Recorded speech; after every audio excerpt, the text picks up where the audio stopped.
whatever it might be, thinking very carefully about the low latency aspects of their storage environment.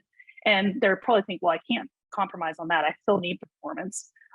David, maybe you can touch on that a little bit as far as not just what we're doing, but your concept about performance everywhere. Yeah, one of the things, everything we've talked about is all well and grand, but generally when you add an abstraction layer, when we talk about, automating movements, all of that implies, oh, it's going to be slower because now you have an intermediary that is gating it. And that couldn't be further from the truth. And it's because of the particular architecture. And we think that is, by the way, what makes this for the first time possible, is that we are using at Hammerspace the architecture of a true high performance parallel file system where you separate metadata from the body and contents of the files in the data itself. And that way the data can be routed directly and in parallel. And let me state, this is the first time ever in the world of enterprise NAS that you have a parallel enterprise NAS. We had scale out NAS introduced after scale up NAS, but it's something else entirely to go to a true parallel. And while we've seen that in the exotic file systems in the high performance computing world, like with Lustre with an L and IBM GPFS and maybe Weka and others, those are exotic in the sense that it's custom protocol, it's a custom client, it's a custom storage server. And the thing about Hammerspace is that we're using the NFS standard. Yes, we had to introduce a newer standard that in the NFS 4.2, but it means that it's now built into every version of Linux since RHEL 7. It's built in. And not only is the client built in and the protocol standard, but even the storage node is just anything that speaks NFS, including your existing filers and so forth, and anything that speaks object, and any block device that you could easily put Linux on to export as NFS space becomes a storage node. And so we're talking here about, for the first time, not just the client and the protocol, but also the storage node is all open. It's all industry standard. And that has never been done before in the world of high performance and parallel. And I view this as a linchpin necessity, because if you have to put data into a different file system to be able to serve it fast enough, then you're being compelled back to the old world of copy and merge. And so the only way for data orchestration to truly succeed is if it can span even the most high performance end of the spectrum. And so what we have done is we've extended the world of enterprise NAS to a new level of performance capability by incorporating parallel file system technologies to where it can now attain those performance levels. And it couldn't be more timely that we do this, because with AI workloads, you're driving HPC levels of performance. HPC is becoming mainstream because of this need to feed data at such high rates into large arrays of GPUs. So this is what really, I think, makes this magical. There was a time in the past when we introduced an abstraction layer on the compute side. We added hypervisors and server virtualization. And that came with a very significant overhead and tax that was well worth paying in the end. We made it more efficient over time, but it's still, especially on the IO stream, an overhead that people pay to virtualize it. Now, to have servers sit there underutilized was a very bad thing, so it was worth doing that. But the interesting thing is here that we're adding an abstraction layer, abstracting data from the storage, storing it, the same way that abstracted the server, the OS from the server running it. But in this case, it's actually unlocking true parallel performance that you didn't have before. And I think that's what makes this really, a killer, is that you get all of these benefits of unified namespace, golden copy, data positioned locally to everywhere you need to use it.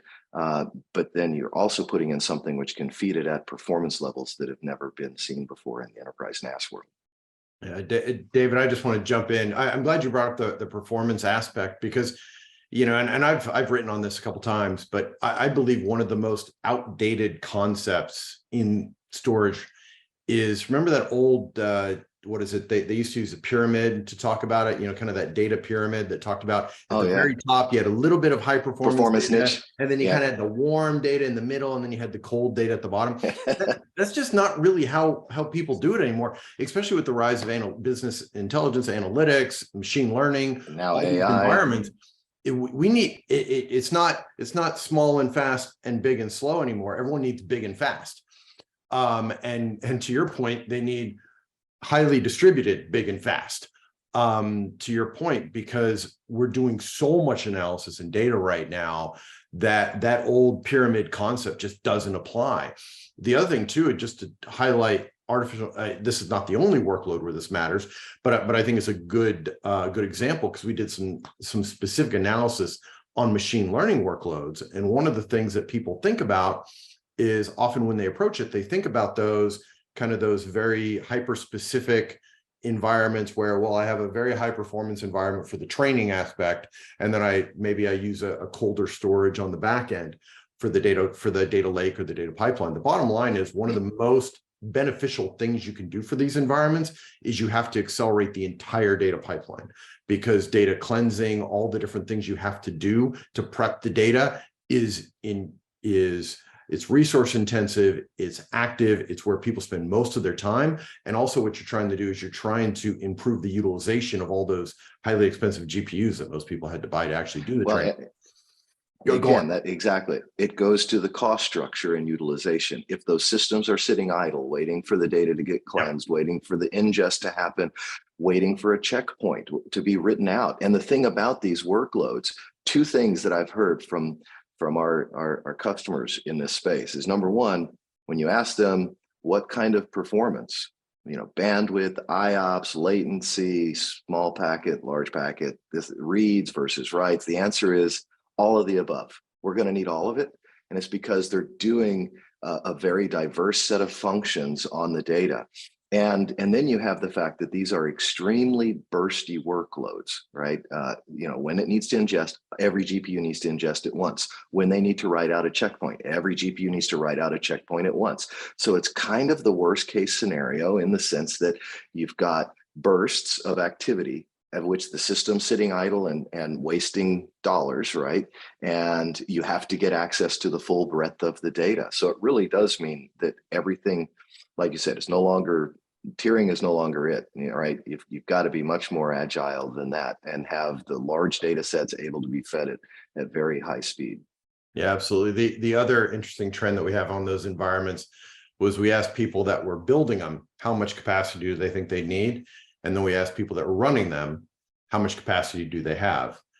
And the people that were running these environments typically had about double the capacity of what the people thought they would need when they were building them. Wow. So the point is, these environments are going to scale. Actually, I called it the massive success problem, because typically AI initiatives tend to be very successful for the business. And what happens when things are successful? Well, we got to do more of that. So they scale very quickly.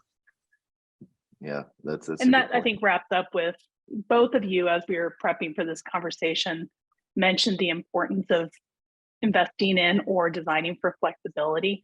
Scott, I think that's almost a direct quote of something you said this week. And David, I think, heard that from a customer he was talking to this week. So maybe let's just wrap up with, your thoughts in that area. It's a dynamic world.